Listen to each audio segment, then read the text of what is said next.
आपके घर में भी एल्यूमिनियम की कढ़ाई, कुकर ये सब कुछ तो है ही, और इसी में ही यूजुअली खाना भी पकता है।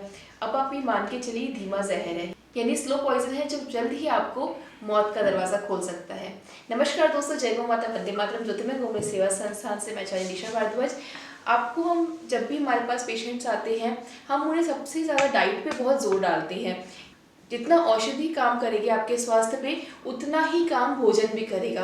अगर हम भोजन को औषधि के रूप में सेवन करना शुरू कर देना, तो कभी भी आप बीमार हो ही नहीं सकते, और कैंसर जैसी बीमारी भी आप जड़ से खत्म कर सकते हो सिर्फ अच्छी डाइट से। अब जो डाइट है वो तो अच्छी रखनी ही है, लेकिन भोजन को पकाने के भी कुछ नियम ध्यान रखने हैं। आपको पता होगा, अगर जो भी अभी आज भी इस समय भी अगर आप गांव में जाते हैं ना, तो भोजन चूल्हे पे पकता है। लेकिन क्या किया गवर्नमेंट ने कहा चूल्हे पे भोजन नहीं पकाना, हर घर को गैस सिलेंडर प्रोवाइड करो। तो चलो ठीक है, अच्छी बात है, आप गैस सिलेंडर प्रोवाइड करा रहे हैं, लेकिन उससे क्या हुआ, जब चूल्हे पे भोजन पकता था ना, तो मिट्टी पे पकता था, मिट्टी के बर्तन हुआ करते थे। मिट्टी के अंदर वो माइक्रो न्यूट्रिएंट्स होते हैं जो आपकी बॉडी की नीड होती है। जब भी हम कहते हैं ना फ्रूट्स खाइए, कच्ची सलाद ज़्यादा लीजिए, एल्कलाइन डाइट ज़्यादा लीजिए, क्यों कहते हैं? क्योंकि उसके अंदर माइक्रो न्यूट्रिएंट्स होते हैं। आपको मैक्रो न्यूट्रिएंट्स तो बहुत इजीली बॉडी एब्जॉर्ब कर लेती है, लेकिन माइक्रो की डेफिशिएंसी से बहुत सारी प्रॉब्लम्स होती है।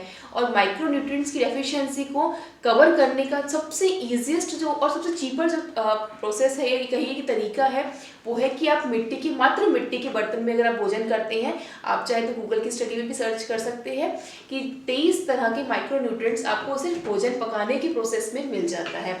किसमें? जब आप मिट्टी के बर्तन में पकाते हैं। हमारे भारत में है ना, मिट्टी के साथ साथ गाँव में है ना, ऐसा नहीं कि सिर्फ मिट्टी पे ही बनता था भोजन बनता था पीतल की कढ़ाइयों में, पीतल के बर्तनों में, और इसी के साथ कई बार कांसे के बर्तनों में भी।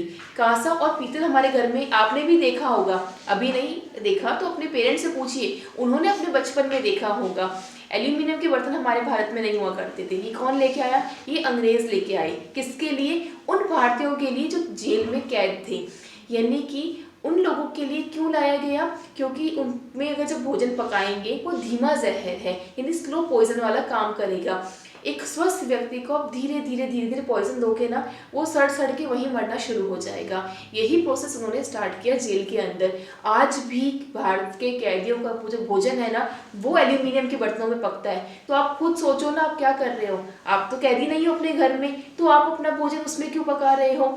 आपके पास तो प्रॉपर इतना तो अमाउंट है, हमारे पास हम इतना तो कमाते ही है ना अपने हेल्थ के लिए। आप एक बार किसी हॉस्पिटल जाते हैं ना, मल्टी स्पेशलिस्ट हॉस्पिटल में, 5-10 हज़ार रुपये तो यूं ही खर्च हो जाते हैं सिर्फ टेस्ट रिपोर्ट्स करवाने में, ये जांच कराने में कि आपकी बीमारी कौन सी है। और आप पेट स्कैन तक जाते हैं तो 50,000 तक भी बहुत ही नॉर्मल सी बात है।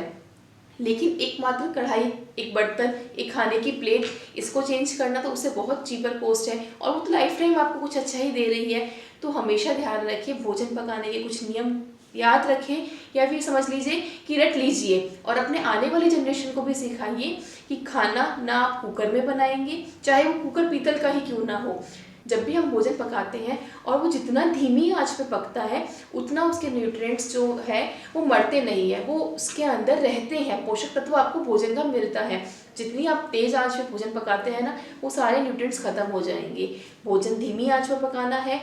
और कौन से बर्तन में द बेस्ट है? कांसे का बर्तन, पीतल का बर्तन।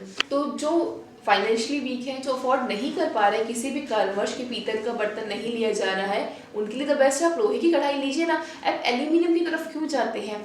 एक बार एक छोटा सा बदलाव अपने घर में करके देखिए, और आपको इतना बड़ा चेंज देखने को मिलेगा कि धीरे धीरे जो बॉडी में चेंजेस है ना, बहुत अच्छे मिलेंगे। एक और चीज़ मैं कहूँगी, कैंसर के साथ साथ इनफर्टिलिटी बहुत बढ़ रही है। बहुत ही रेयर होता था कि कभी हमने आईवीएफ सेंटर सुना हो, और वो भी कहाँ होते थे? बड़े बड़े महानगरों में, दिल्ली जैसे, मुंबई जैसे, चेन्नई जैसे जगह पे। आज आपको मैं कहूँ कि अगर हम एक पाली जिला में बैठे हैं, इस पाली जिला में भी आज कम से कम 10 आईवीएफ सेंटर खुल चुके हैं।